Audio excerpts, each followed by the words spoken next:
Con 2 shows artísticos, los presidenciables Daniel Noboa y Luisa González cerraron sus campañas electorales en 2 puntos de Guayaquil. El silencio electoral rige desde las 0 horas. 1.146 de 6.218 presos sin sentencia votaron en la primera jornada de la segunda vuelta. El proceso fue suspendido en las cárceles del Rodeo en Manabí y en Machala en El Oro. 4 empresas están autorizadas por el CNE para realizar exit poll el domingo, pero solo 2 lo harán. Cedatos y Centro Invest dieron marcha atrás. El 70% de la superficie del cantón Simón Bolívar en Guayas se encuentra bajo agua por el desbordamiento de 2 ríos, mientras en Cuenca un aluvión dejó un muerto y en Loja una grieta de 1,5 kilómetros amenaza al cantón Quilanga.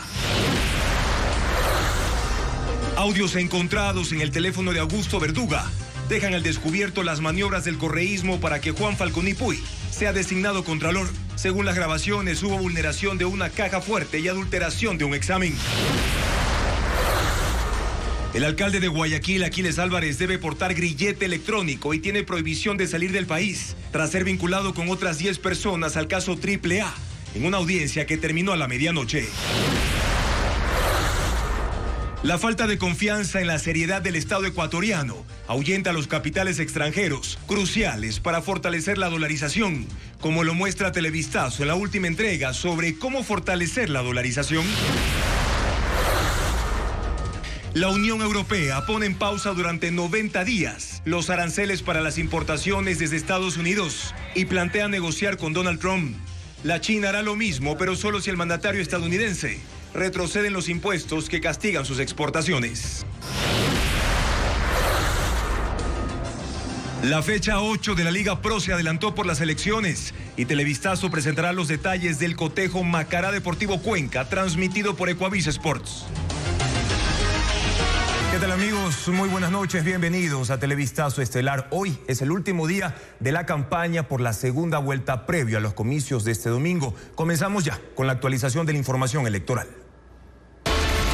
Elecciones 2025, a 3 días del desempate.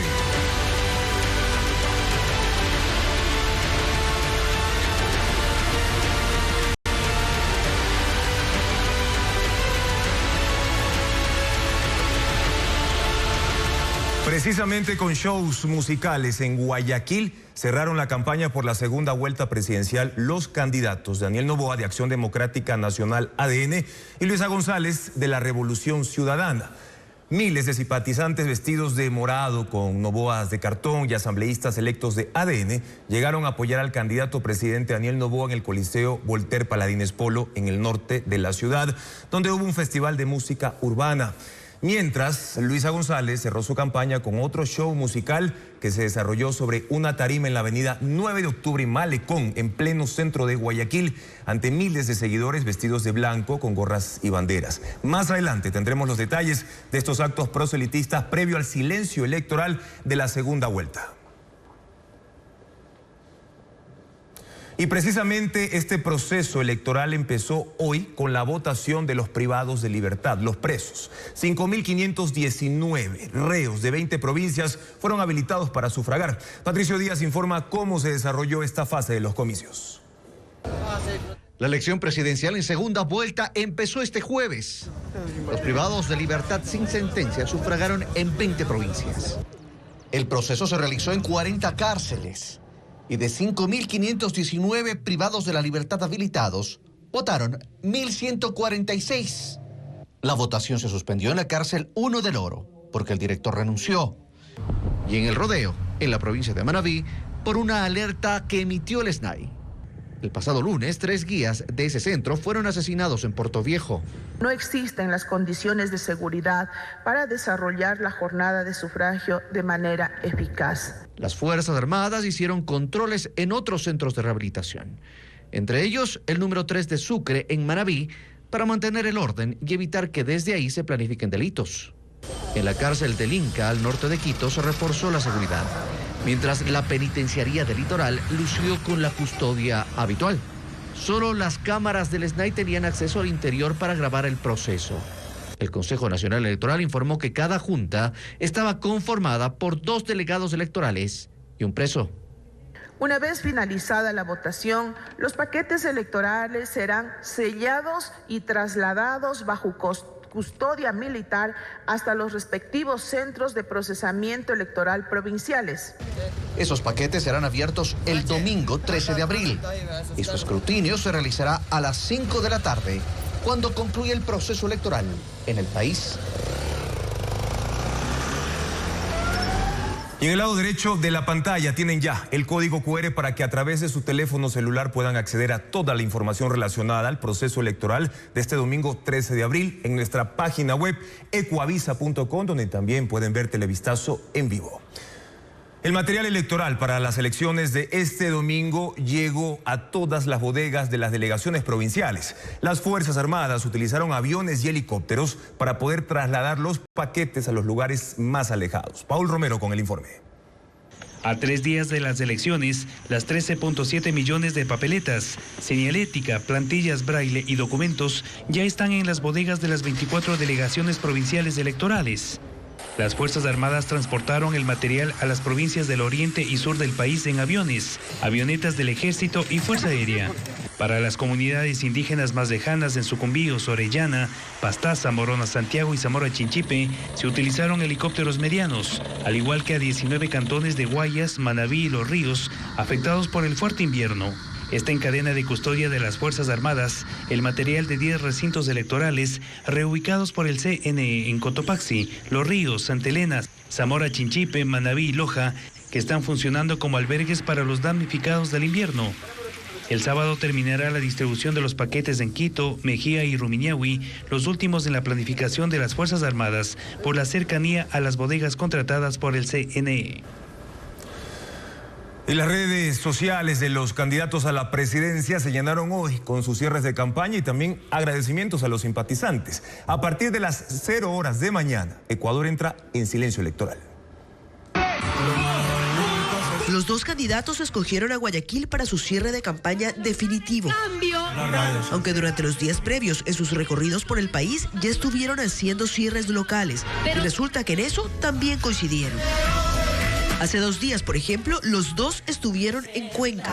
Luisa González cerrando campaña al aire libre, Daniel Noboa haciendo lo propio en el Coliseo Jefferson Pérez.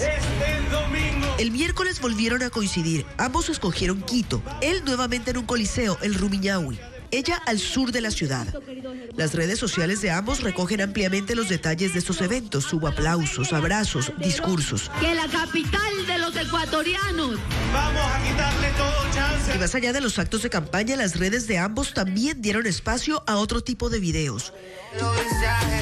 Daniel Noboa, fiel a su estilo y estrategia, hizo un par de publicaciones cortas. En una se refiere con algo de sorna a su contrincante.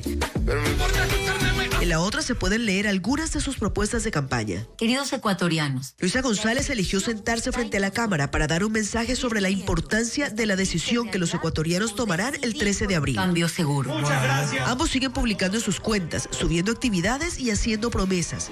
Ambos mostrándose seguros de que obtendrán una victoria el próximo domingo. 2 empresas van a realizar exit poll el domingo, de las 4 que fueron autorizadas por el Consejo Nacional Electoral. Cedatos y Centro Invest notificaron que no hay condiciones para llevar a cabo este proceso. De hecho, ninguna de las firmas autorizadas participó en la primera vuelta en febrero pasado. Francisco Garcés, con más información. Telcodata y Cormon Publi realizarán exit poll en la segunda vuelta del domingo. Cedatos y Centro Invest, las otras 2 empresas calificadas por el Consejo Nacional Electoral, desistieron de hacerlo. Telcodata dice que su exit poll incluirá 110,000 encuestas, movilizará a 500 personas y calcula que su margen de error es de 0,3 puntos. Si la diferencia de votación que encontremos en el exit poll es menor al 0.5, 0.6%, nosotros vamos a decir que es un empate técnico. Topic es padre del ex candidato presidencial Jan Topic, quien hizo público su respaldo a la Revolución Ciudadana el miércoles y ofreció su colaboración en un posible gobierno de Luisa González. El exit poll de Cormon Publi será más pequeño. 32.000 encuestas en todo el país con un margen de error del 1,5%. La empresa hará públicos sus resultados a las 5 de la tarde del domingo y media hora antes los notificará al CNE. Sedatos, en cambio, decidió no hacer su exit poll. Notificó su decisión al CNE el martes argumentando que el ambiente de inseguridad del país y los problemas debido a las lluvias de las últimas semanas complican la operación logística de la encuesta. Quienes van a estar al frente de esto demuestren de que son preparados, de que tienen el equipo. Se sumó Centro Invest, empresa domiciliada en Quito, que también notificó al Consejo Nacional Electoral que no hará el exit poll por problemas logísticos. La propuesta del correísmo para contratar a 20.000 gestores de paz en los barrios pagados con recursos estatales genera debate y también cuestionamientos. Expertos consideran que es una alternativa peligrosa que funciona en regímenes totalitarios como Cuba, Venezuela y Nicaragua. Paul Romero con la información. La propuesta de la candidata Luisa González para reactivar los comités de seguridad en los barrios con 20.000 gestores de paz pagados con recursos públicos genera debate y controversia. El sociólogo e historiador Gonzalo Ortiz la califica de peligrosa para la democracia. En Contacto Directo dijo que ese modelo fue implementado por las dictaduras de Cuba, Venezuela y Nicaragua como centros de espionaje para controlar a la población. Que no es más que un comité de soplones, un comité de vigilancia política. Es a través de ellos el que el sistema de información del Estado conoce quiénes pueden ser disidentes, quiénes no están de acuerdo con el gobierno y siembran el terror. En el caso de Venezuela, según Ortiz, los denominados círculos bolivarianos son fuerzas de choque directamente coordinados con el gobierno para enfrentar a la oposición en las calles, encubiertos y armados, hordas en motocicletas, para amedrentar a los manifestantes y en algunos casos eliminarlos. En el caso de Venezuela, declaraban que ellos no tienen ningún tipo de responsabilidad en las muertes porque pueden hacerlo, porque están autorizados a matar. Tras los cuestionamientos de la propuesta del correísmo para reactivar los comités de la revolución en los barrios, creados en 2009 para defender al gobierno, los dirigentes y militantes guardan un silencio prudente.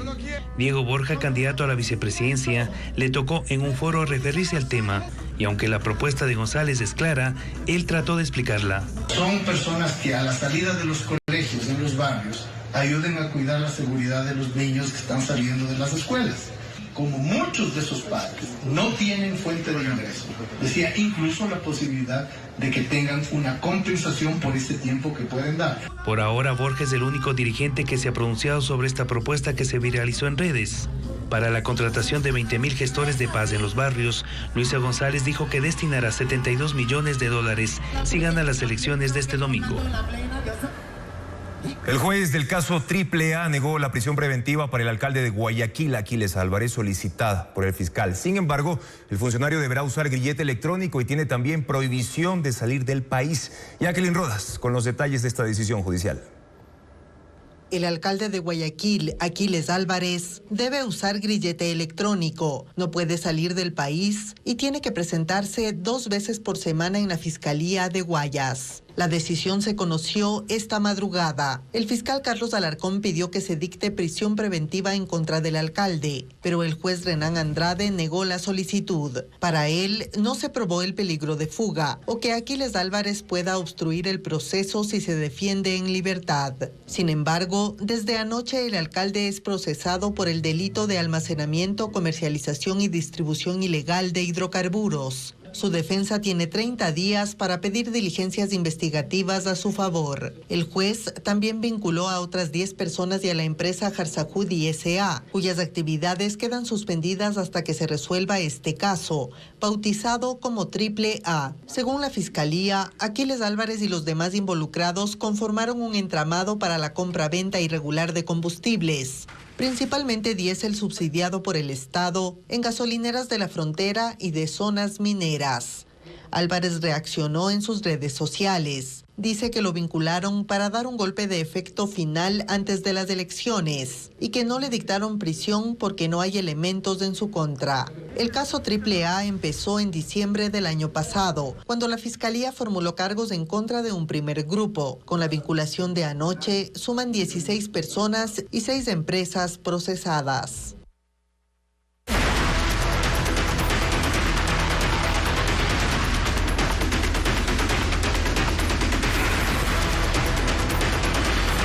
Aranceles, la tregua de Trump.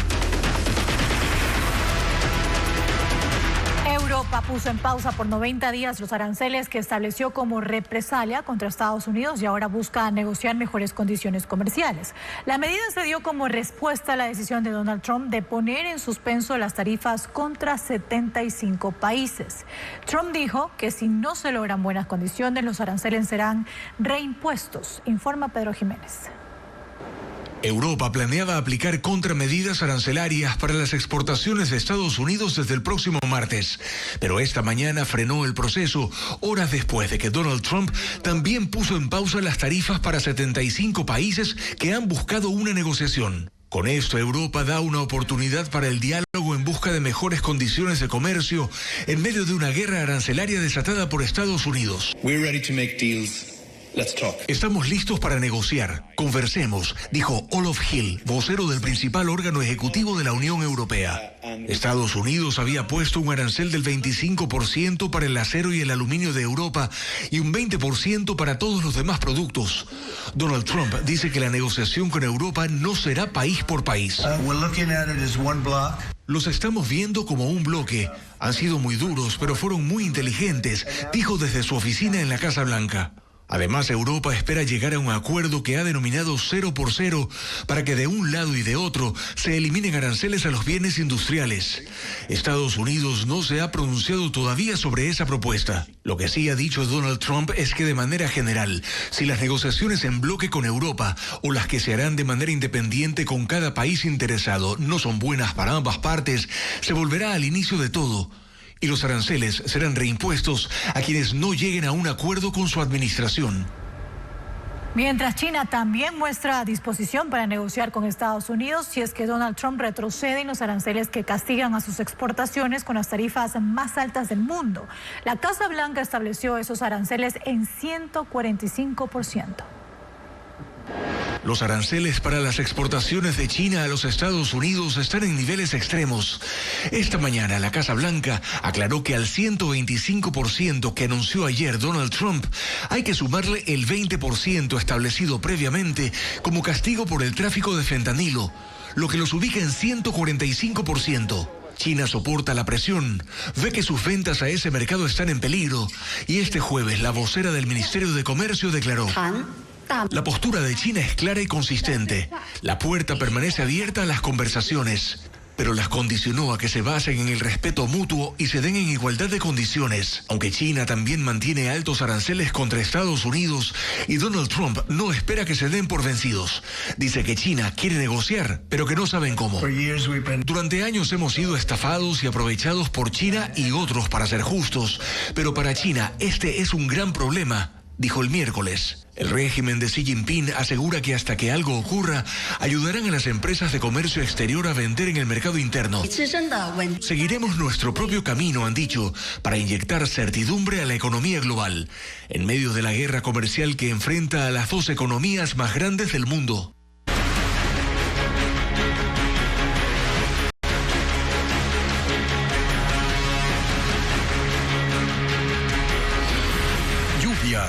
Los estragos aumentan.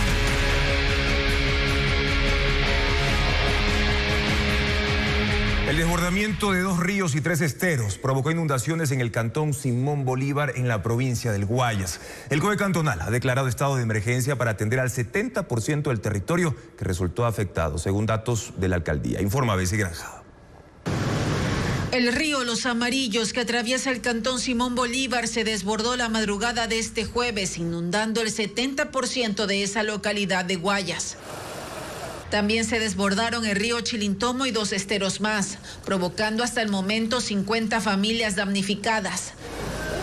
30 de ellas permanecen en las instalaciones de la Liga Deportiva Cantonal y otras 20 en un albergue instalado en el sector Vía al Limonal.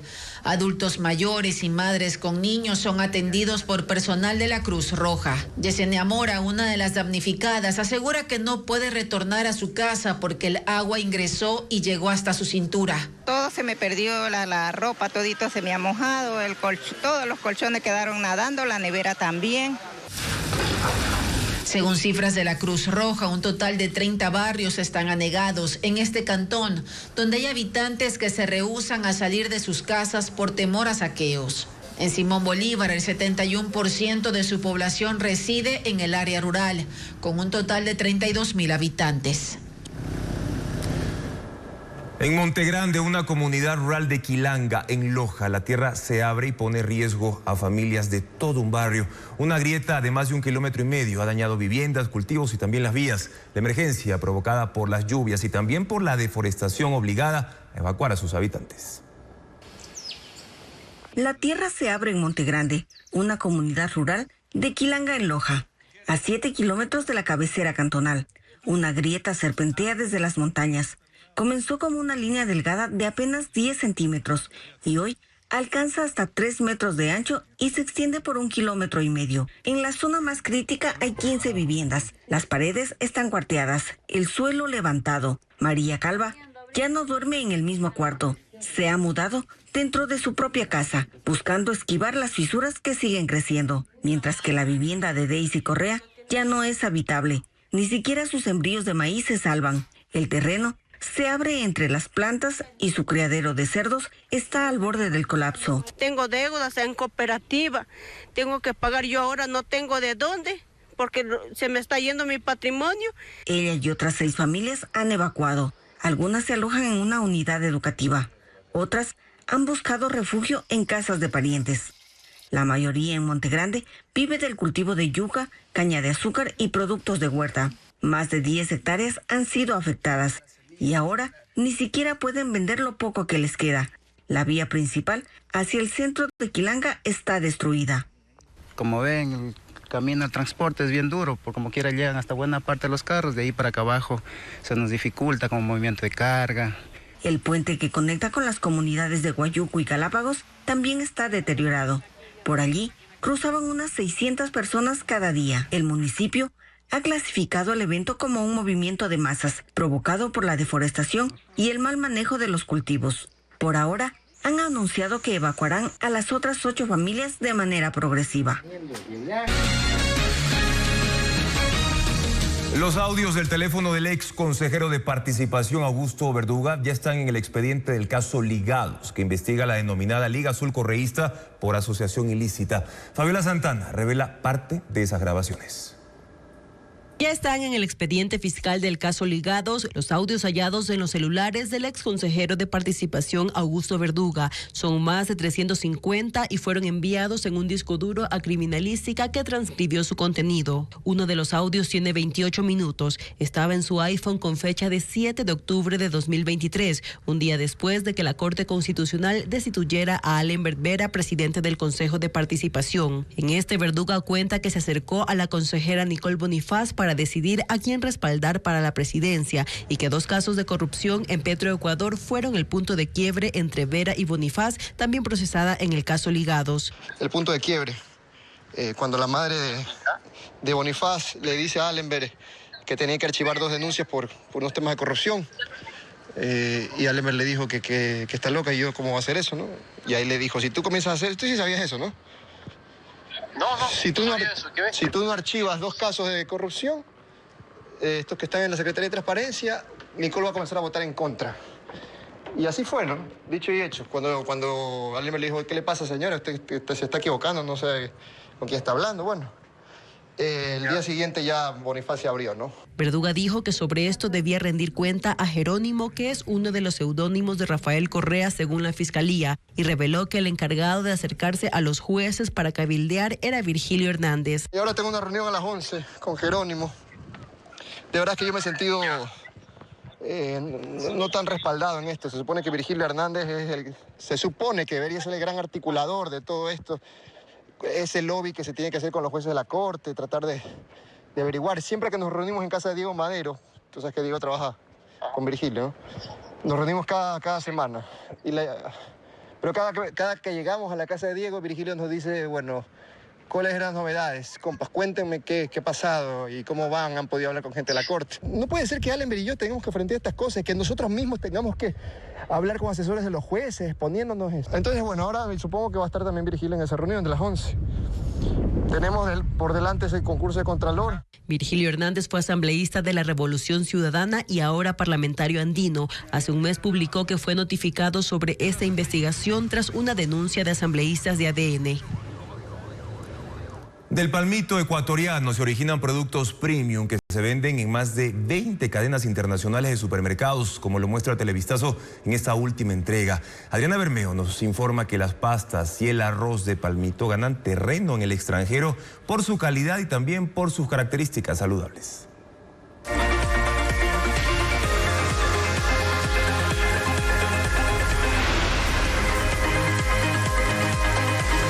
Del palmito ecuatoriano nada se desperdicia. El 70% del tallo se utiliza para medallones. La cáscara se procesa y se convierte en harina para alimentar ganado. Y también se hacen productos innovadores como fideos y arroz, sin gluten, sin saborizantes, bajos en carbohidratos y ricos en fibra. Por eso es el más vendido en el mundo y destaca en las perchas de mercados internacionales. El origen de esos productos está en la manzana del palmito, la parte inferior y más ancha del tallo. Su textura permite hacer finos cortes que se asemejan a tallarines y a granos de arroz. Luego se cocinan durante 45 minutos a temperaturas que suben hasta 117 grados centígrados. El producto se escurre, se empaca al vacío y se coloca en cajas con marcas de tiendas extranjeras. El producto realmente ha tenido mucho éxito porque la textura, el feeling que tienes al morder es muy similar al de una pasta tradicional normal. Entonces el cliente, el consumidor, el momento en que lo prueba, realmente dice, oye, esto es buenísimo. Los tallarines, el arroz y hasta láminas para lasaña se venden en presentaciones de 250 gramos como productos premium en Estados Unidos, Francia, Argentina, Chile y otros, en las perchas de más de 20 cadenas internacionales de supermercados. Walmart, Trader Joe's, Whole Foods, Carrefour, Leclerc y más. El precio por paquete oscila entre $4 y $7. Se utiliza para hacer sopas, platos fuertes y hasta postres, como este arroz de palmito con leche. Es importante que a la vez que nosotros vamos abriendo mercados, poder ir encontrando cuáles son las cualidades de la demanda de estos consumidores en estos mercados para nosotros poder adaptar nuestra oferta exportable. La comercialización de los productos de palmito con valor agregado es un mercado creciente. Tiene 8 años y genera aproximadamente $12 millones. Antes de que empezara su venta, Europa era el principal comprador del palmito ecuatoriano en cortes tradicionales. Ahora es de Estados Unidos, por el gran interés que han despertado los fideos y el arroz de palmito.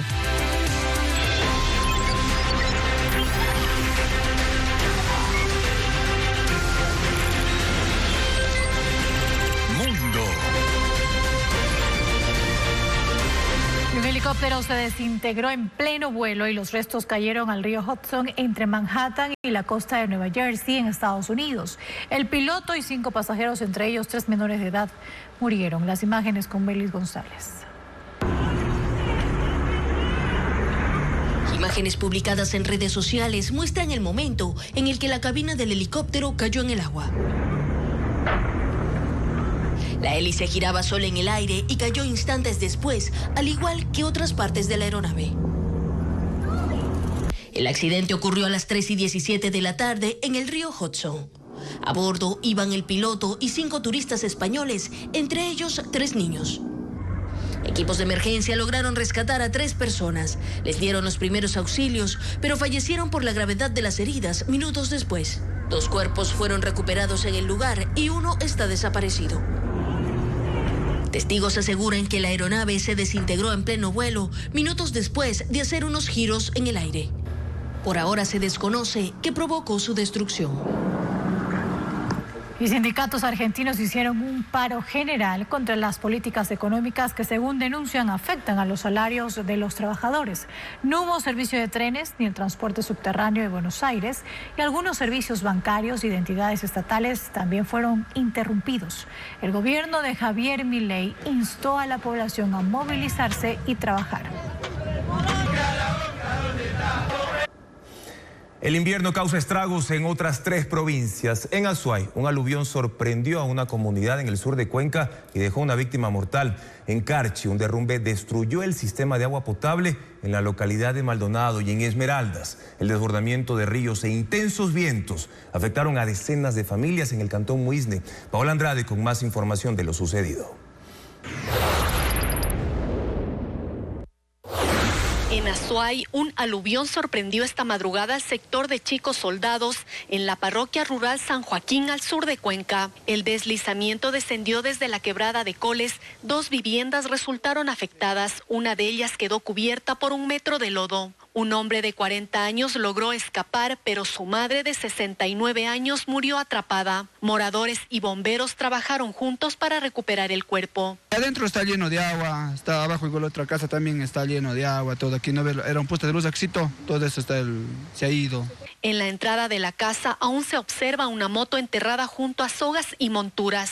El sobreviviente sufrió múltiples fracturas y fue trasladado al Hospital Vicente Corral Moscoso. La vía que conecta al sector de Soldados con el centro de Cuenca quedó inhabilitada. Los moradores improvisaron pasos para cruzar, mientras que cerca de 100 productores de leche tuvieron que cargar a hombros o a caballo unos 8.000 litros que se recolectan diariamente en la zona. Provincia de Carchi, un derrumbe arrastró lodo y troncos a lo largo de 1 kilómetro y destruyó el sistema de captación de agua potable de la parroquia Maldonado al noroccidente de Tulcán. Las mangueras y tuberías fueron arrasadas por el deslizamiento que descendió desde la parte alta de la montaña tras 1 hora de lluvia intensa. Técnicos de la empresa municipal de agua potable instalaron una tubería provisional. Sin embargo, los 2.000 habitantes de Maldonado reciben el servicio con intermitencias de hasta 8 horas. En Esmeraldas, las lluvias provocaron el desbordamiento de 4 ríos, lo que causó inundaciones en las comunidades de Contreras, Balsalito y Boca de Canuto en la parroquia San Gregorio del cantón Muisne. En el sector El Relleno, en la cabecera cantonal, un vendaval arrancó los techos de varias viviendas. Hay 30 familias damnificadas. Deslizamientos, socavones y derrumbes han afectado vías en al menos 5 provincias. Uno de los deslaves se dio en el Cerro Junín, en Manabí, y ha bloqueado el paso vehicular. Lo informa Luis Alfredo Zúñiga. La lluvia sigue afectando la red vial estatal.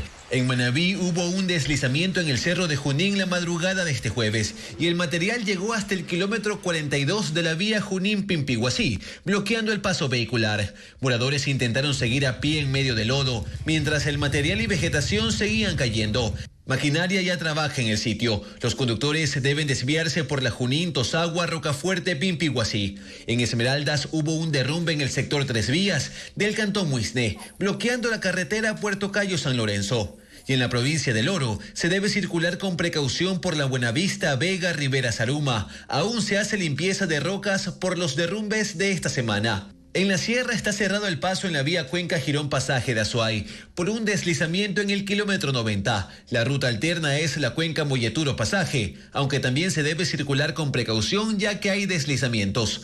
La provincia más afectada es Loja. Hay 5 carreteras cerradas, incluyendo la Veracruz-Chahuarpán-Barrio Pindo, por un deslizamiento en el sector La Mina, y la Loja-Malacatos por un socavón en el puente El Capulí. La alternativa para esta última es la Argelia-Capulí-Malacatos. Y en la Amazonía, en la provincia de Zamora-Chinchipe, está habilitada parcialmente la ruta Palanda-Bellavista del Progreso, en el sector Palanumá por deslizamientos. Además, se cerrará la vía Pelileo-Bañuspullo desde las 6 de la tarde de este jueves hasta las 6 de la mañana del viernes, debido a la Caminata de la Fe.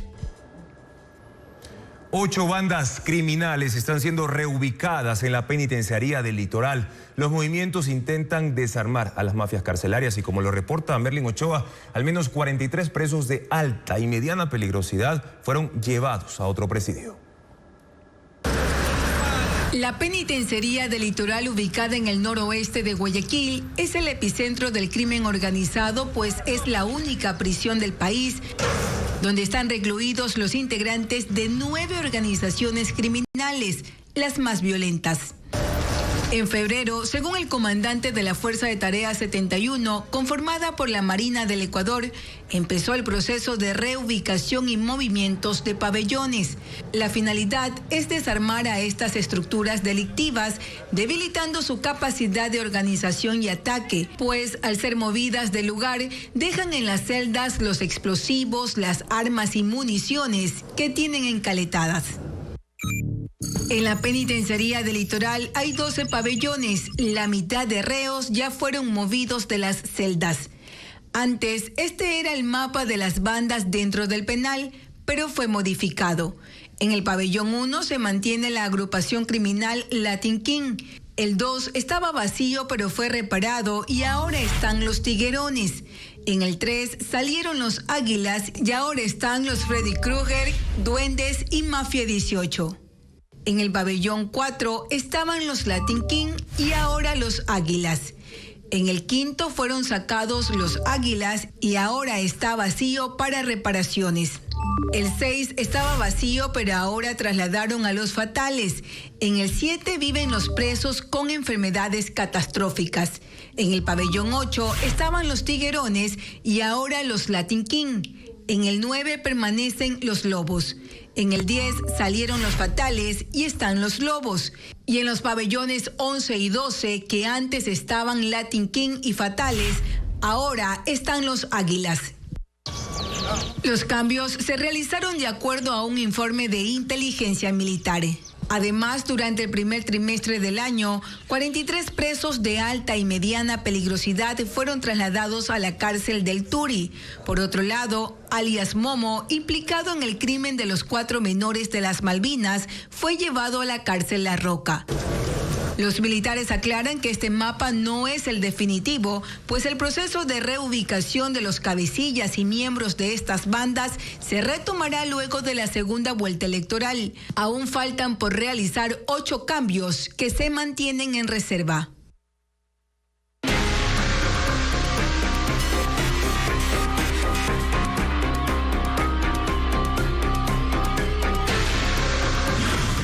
Dolarización. ¿Cómo cuidarla? Para Ecuador resulta complejo atraer inversiones debido a la inseguridad jurídica, la falta de confianza de los capitales extranjeros en una correcta administración del Estado pone cuesta arriba el fortalecimiento de la dolarización. La salud. Desde hoy el gobierno reduce los aranceles para los vehículos y sus partes importados desde los Estados Unidos. La medida busca aliarse a las políticas recíprocas arancelarias de Donald Trump. Diego Cuenca informa que esa decisión la tomó el Comité de Comercio Exterior. Desde ese jueves, los vehículos importados de Estados Unidos ya no pagarán 40% de arancel. Ahora ingresarán solo con el 10% de impuesto. Esa reducción la aprobó el Comité de Comercio Exterior de Ecuador, COMEX, en una resolución temporal que entra en vigencia desde el 10 de abril hasta el 31 de diciembre de 2025. Los productos beneficiados serán los camiones de todo tipo, vans, furgonetas, buses y partes de otros carros. El gobierno ecuatoriano tomó esa decisión como un gesto para buscar reciprocidad de parte del gobierno de Trump, que empezó una guerra arancelaria internacional. Según la Cámara de la Industria Automotriz Ecuatoriana, en el 2024 se vendieron 1.232 vehículos, entre ellos eléctricos, híbridos, de gasolina y diésel. El representante de ese gremio advierte que esa medida arancelaria pone en riesgo a la industria nacional. Como no se puede hacer una reducción arancelaria exclusivamente a un país, los otros países van a pedir trato igual, porque eso les ampara la norma internacional. La China, por ejemplo, y el Ecuador termine entregando una reducción arancelaria también a esos países. Finalmente, el sector automotriz aseguró que el COMEX no buscó consensos en la industria nacional. Elecciones 2025, a 3 días del desempate.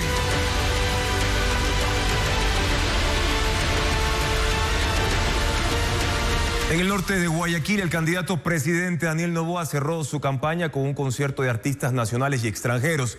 Diego Cuenca describe cómo se desarrolló su último evento proselitista. El último acto proselitista de Daniel Noboa fue un festival de música urbana en el Coliseo Voltaire Paladines Polo, en el norte de Guayaquil, como lo hizo en otras ciudades. El evento empezó a las 3 de la tarde con la presencia de 10.000 simpatizantes que flameaban banderas y levantaban los cartones con la imagen de Noboa. La aspirante a la vicepresidencia, María José Pinto, habló primero, pero su participación fue corta. Principalmente pidió a los presentes su voto. El candidato presidente hizo su ingreso a las 6 de la tarde, mientras el cantante esmeraldeño, Waldo Quín, cantaba una de las canciones urbanas usadas en su campaña. Noboa subió a la tarima con amplio resguardo militar. Luego aparecieron los asambleístas electos del movimiento ADN y su esposa Lavinia Balbonesi. El ecuatoriano no quiere más conflicto, no quiere más peleas, no quiere más desilusión, quiere esperanza. Y quiere que con fuerza, con esa fuerza que nos caracteriza, cambiemos de una vez por todas. Su discurso duró 7 minutos y por última vez pidió el voto en público. Porque Ecuador ya tiene presidente, Ecuador ya tiene su luchador. Ese luchador es Daniel Noboa, presidente de los ecuatorianos para el periodo 2025-2029. Cuando culminó su intervención se retiró del escenario, pero más artistas continuaron con el show gratuito a 4 horas de que empiece el silencio electoral. Y Luisa González también hizo su cierre de campaña en Guayaquil con miles de simpatizantes que llegaron al centro de la ciudad. Luego de un espectáculo musical de más de 1 hora, la candidata de la Revolución Ciudadana habló de acuerdos con dirigentes políticos, acciones en favor de las mujeres y criticó la gestión de Daniel Noboa. Lo informa Luis Alfredo Zúñiga. La candidata Luisa González eligió la avenida 9 de octubre y Malecón en el centro de Guayaquil para cerrar su campaña con una tarima al aire libre. Acudieron miles de simpatizantes que ocuparon unas 4 cuadras. La mayoría vestía de blanco, con gorras y banderas con mensajes proselitistas. A las 3 de la tarde arrancó un show musical con artistas urbanos y populares. El primero en subir a la tarima fue el candidato a la vicepresidencia, Diego Borja. Durante 15 minutos habló de generar empleo y criticó la gestión de Daniel Noboa. A las 5:20 de la tarde fue el turno de la presidenciable de la Revolución Ciudadana, acompañada de dirigentes políticos como Guillermo Churuchumbi, de Pachacutic, y Raúl Chávez, de Reto. Durante cerca de media hora, González habló de hacer acuerdos, de acceso a medicinas, de educación y créditos para mujeres. El pueblo afroindígena Cholo Montubio, que se levanta, que se expresa en las urnas, que se va a movilizar a votar, que vamos sin miedo. También criticó las propuestas de su contrincante Daniel Noboa y la gestión de la presidenta del CNE, Diana Tamaint. Porque aquí sí hay capacidad, no necesitamos que nos traigan mercenarios ni asesinos, aquí hay capacidad, lo que no hay es liderazgo, y quien ya fracasó como comandante y jefe de las Fuerzas Armadas es el que tiene que salir. La señora Diana Tamaint, como presidenta del CNE, es una perfecta jefa de campaña de Daniel Noboa. Él ordena, ella obedece. El show musical continuó luego del discurso. Así finalizaron los actos proselitistas de la candidata antes del silencio electoral que arranca a la medianoche. Y el proselitismo en medios digitales fue manipulado con desinformación y también narrativas falsas para dividir y manipular al electorado. La campaña sucia en estas elecciones se profesionalizó, según analistas digitales que también alertan a los usuarios de las redes sociales sobre posibles amenazas o advertencias por su voto este domingo. Hernán Higuera profundiza en este tema. La campaña electoral llega a su fin, pero no la digital, porque eso no está regulado. En ese campo, en los últimos 10 días, según Lupa Media, la desinformación y la campaña sucia ha sido intensa y pensada. Es decir, ha hecho parte de la estrategia de los actores políticos. Se han dedicado a incidir en las emociones y a suscitar temores para influir en la decisión de los electores. Se han difundido noticias falsas, contenidos manipulados por inteligencia artificial y hasta se ha usurpado logotipos, marcas y material de medios de comunicación para aprovechar de su credibilidad y confundir a los electores.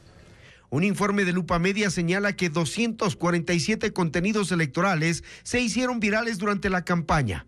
El 74% es falso y 1 de cada 5 ha sido manipulado, afectando de esa forma la conversación pública de los problemas del país. Definitivamente esta campaña ha estado marcada por la desinformación, y no una desinformación cualquiera, sino de campañas orquestadas, coordinadas desde el exterior incluso, y eso definitivamente es un síntoma de debilitamiento de la democracia. Hubo un intento de manipulación de las elecciones a través de la desinformación, sobre todo en redes sociales. Termina la campaña oficial, pero preocupa que la campaña sucia se extienda hasta el domingo, porque además los candidatos están plantando una narrativa de fraude. Y ahora vemos de los dos lados que se está haciendo estas narrativas de fraude que, aunque parezcan inofensivas porque son mensajes en redes sociales, en realidad tenemos que ver ejemplos como lo que ocurrió en Estados Unidos y Brasil, que empiezan en las redes sociales, pero escalan a lo que es el mundo real, y esto puede generar hechos de violencia, ¿no? Y esa es una de las preocupaciones más grandes que nosotros vemos. Lupa Media identifica al menos a 2 empresas extranjeras, IMS Internet Media Service y Global Mean USA, que pagan la publicidad digital con información falsa, contra Luisa González en la primera vuelta y contra Daniel Noboa en la segunda. Para Andrés Jaramillo, analista digital, el tema de la campaña electoral en redes deja las alertas encendidas por la profesionalización de la campaña digital sucia, la confusión de los electores y el hastío político. Estas últimas horas en las que el silencio electoral solamente es una aspiración, es no compartir todo lo que nos llega a nuestros teléfonos o todo lo que nos llega a nuestras redes sociales, y detenerse al menos un minuto para pensar si es que esa información viene de una fuente que tiene una firma de responsabilidad y que es confiable. Durante el silencio electoral, los analistas digitales recomiendan bloquear todo tipo de mensajes y amenazas que llegan a través de SMS y en redes sociales.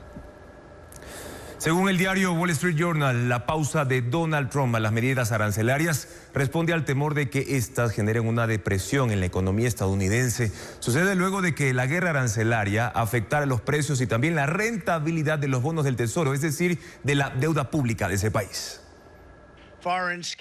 Es un conjunto de razones lo que motiva al presidente Donald Trump a poner en pausa por 90 días a más de 75 países y de forma parcial su estricta política arancelaria. Allí están la caída de los mercados de valores, la campaña que empresarios, políticos, lobistas y países extranjeros iniciaron contra su decisión. Pero las agencias financieras que manejan banca de inversión y gestión de riesgos identifican que lo que más pesó para esta marcha atrás fue el movimiento que empezaron a tener los bonos del Tesoro de Estados Unidos. Y es posible que como reacción a los aranceles de Trump hayan vendido una porción de esos bonos. Eso empuja las tasas de interés de Estados Unidos al alza, y esto tiene un poder de persuasivo o destructivo, como usted quiera llamarlo, aún mayor que aranceles compensatorios. Los inversionistas, entre ellos China, empezaron a vender esos papeles motivando un incremento en el porcentaje de rentabilidad que estuvo a nada de romper la barrera del 5%. Por ejemplo, los analistas de Citi señalan que la deuda estadounidense rompió el mito y dejó de ser un refugio seguro para los capitales. Los precios de la deuda pública estadounidense son una referencia para la financiación de bancos y empresas, así como para la determinación de los intereses hipotecarios. El diario Wall Street Journal señala que lo ocurrido es un clásico en el presidente Trump. Tomó una medida drástica, sigue de cerca la reacción, mantiene a sus asesores y aliados en la incertidumbre y al final cambia de rumbo. Y añade que, en privado, Trump reconoció que su política comercial podría desencadenar una recesión, pero quería asegurarse de que no causaría una depresión. Por ahora, la pausa declarada redujo la presión sobre los bonos del Tesoro estadounidense, aunque la volatilidad en los mercados de valores se mantiene. Los 90 días no lucen suficientes para capitales que buscan certezas de largo plazo. La Casa Blanca ha dicho que todas las consecuencias estuvieron contempladas dentro de su plan.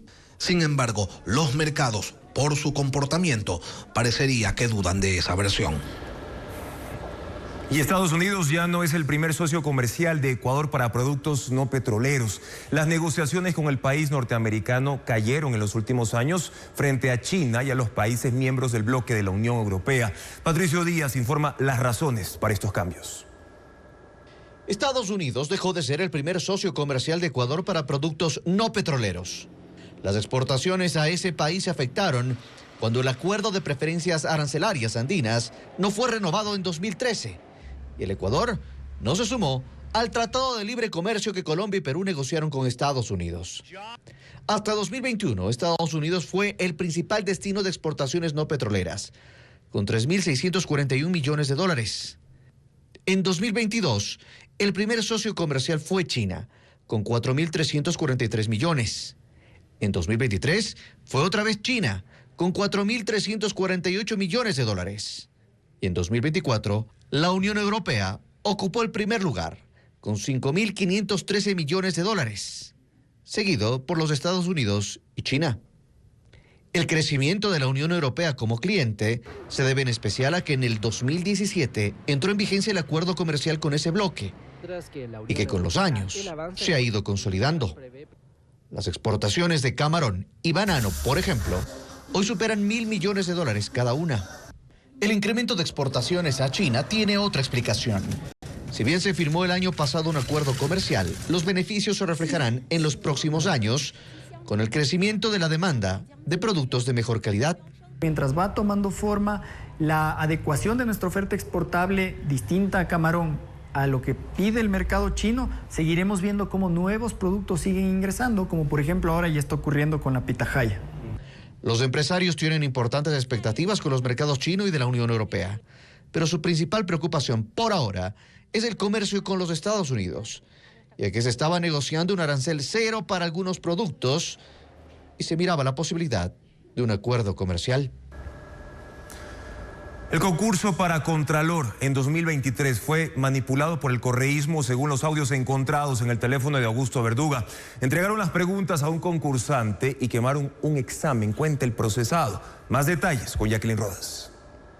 Uno de los audios encontrados en el teléfono del ex consejero de Participación Augusto Verduga, procesado en el caso Ligados, data de octubre de 2023. Por esos días, Allen Berbera fue destituido. Se daba el concurso para elegir al Contralor y Verduga se preparaba para una reunión por Zoom con el expresidente Rafael Correa, a quien llamaba Jerónimo. Esta es parte de su conversación con su hermano Abraham Verduga. Y ahora vamos a ver qué puteada nos pega Jerónimo, que cada vez que hacemos un Zoom está colérico. Allenberg le dijo de todo, pues, ¿no? En la última reunión. ¿Quién es el responsable? Tú eres el responsable directo, Allenberg, le dijo, ¿no? ¿Cómo puede ser posible todo lo que le esfuerzo, el concurso de Contralor? Y hay una falla en el sistema, ahora me dices que tienen las notas, ¿no? ¿Tienen o no los puntajes nuestros candidatos? Sí, sí tienen. Pero es un error impresentable. Y le gritaba, ¿no? Tú pusiste la de TICS. ¿Quién puso la de TICS? Augusto, ¿tiene a alguien de TICS? Yadira. No, presidente, no pues. Entonces tú eres el directamente responsable, es imperdonable lo que has hecho por un error tan, ¿cómo es que dijo? Bueno, este error garrafal. Se nos van a llevar a las elecciones, las presidenciales, y también nos vamos a tener Contralor. Yo al presidente no lo veo muy optimista con el tema de Luisa, porque lo dijo así, ¿no? Vamos a perder las elecciones y vamos a perder la oportunidad de poner el Contralor. Es increíble lo que has hecho, Allenberg. Más adelante queda en evidencia que el candidato del correísmo para ser Contralor era Juan Falconi Puig.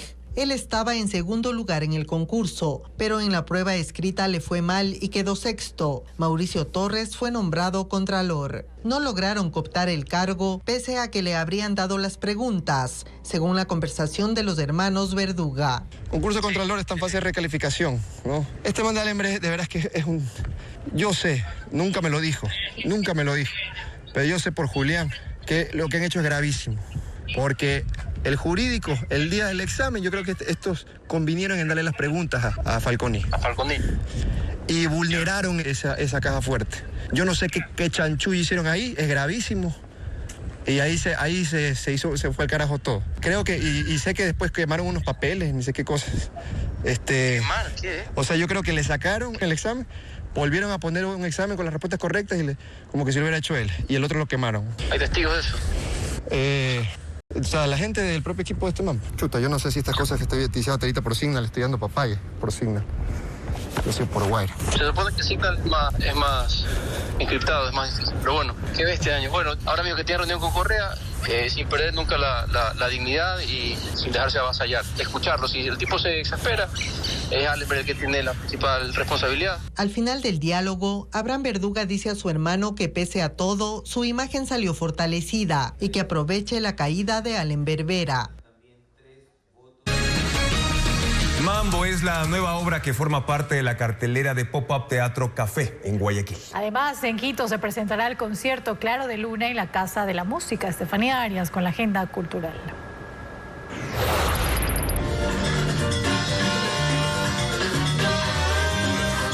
En una salsoteca ochentera, un galán se lanza a la pista, decidido a conquistar a Juliana, con frases sacadas de canciones, pero ella no se dejará impresionar. Pero me parece que viví una mujer así como tú, eres divina, eres exótica, y cómo bailas, por Dios. Mambo, una de las obras de la nueva cartelera de Pop-Up Teatro Café en Guayaquil, interpretada por Antonella Moscoso y Christopher Solórzano. Las funciones serán de miércoles a sábado a las 8:30, 9:30 y 10:30 de la noche.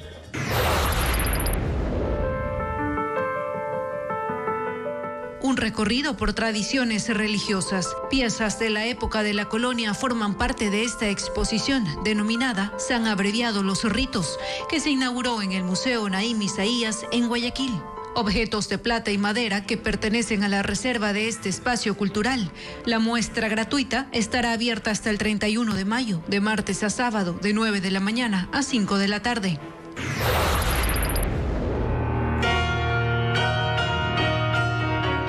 Noches de Piano, un nuevo espacio en la Casa de la Música en Quito, dedicado a la riqueza de este instrumento.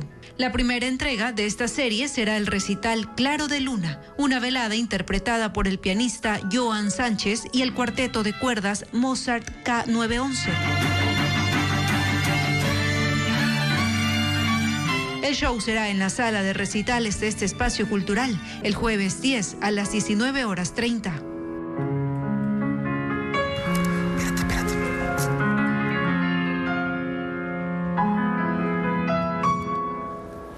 Hoy en información del espectáculo, Ana María Palacios nos cuenta que una famosa canción de Billie Eilish logró un nuevo récord. Y la española Ana Torroja y la chilena Nicole unen sus dulces voces en el tema Desierto Florido. Pero además, la orquesta ecuatoriana Bataola llena de música el monumento a la mitad del mundo en el videoclip de la canción Nostalgias del Pasado. Revisemos más información a continuación. La canción Birds of a Father de Billie Eilish logró un nuevo récord. Se mantuvo 35 semanas consecutivas en el puesto número 1 del ranking Hot Rock and Alternative Songs de Billboard. Fue el tema más reproducido en Spotify en 2024 y estuvo nominada al Grammy como Mejor Canción del Año. La española Ana Torroja y la chilena Nicole unen sus dulces voces en el tema Desierto Florido. Esta colaboración nació de la admiración mutua y conexión musical que tuvieron en el programa La Voz de Chile en 2016. El sencillo está disponible en las plataformas digitales. Fortnite incluye a la artista Sabrina Carpenter en su videojuego. Su estética y música está inspirada en su última gira de conciertos. Los usuarios podrán elegir su ropa, vestimenta, accesorios, gestos y su micrófono. Ella es conocida por su estilo pop y éxitos como Expreso. La orquesta ecuatoriana Bataola llena de música el monumento a la mitad del mundo, en el videoclip de la canción Nostalgias del Pasado, junto con la violinista Fabiola Jaramillo y un grupo de danza nacional. En esta versión fusionan el género tropical con el yarabí. La actualización de las noticias minuto a minuto en ecuavisa.com y Ecuavisa Play. En pantalla tienen el código QR para revisar toda la información electoral que usted necesita saber. Mañana en Contacto Directo estará Carlos Aguinaga, expresidente del Tribunal Supremo Electoral.